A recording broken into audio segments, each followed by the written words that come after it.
Welcome to DroneAcademy.com. The unmanned industry is growing quickly, and the number of drones in the national airspace is increasing every day. In fact, there are now over 1 million drones registered with the FAA. While traditional pilots undergo an extensive training and certification process, nothing like that existed for non-military drone pilots.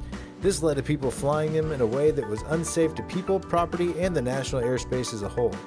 So the FAA got together and in 2016 published a regulation called 14 CFR Part 107, which is a law that governs the registration, maintenance, and use of small UAS for commercial purposes. Now, this law requires that anyone who wishes to fly a drone commercially must first pass a written exam to prove they can safely share the national airspace. But how do you prepare for the exam? Well, that's where Drone Academy can help. We walk you through everything you need to know to not only be successful on your exam, but also fly safely and professionally in your new career. So don't wait. Get started at DroneAcademy.com today.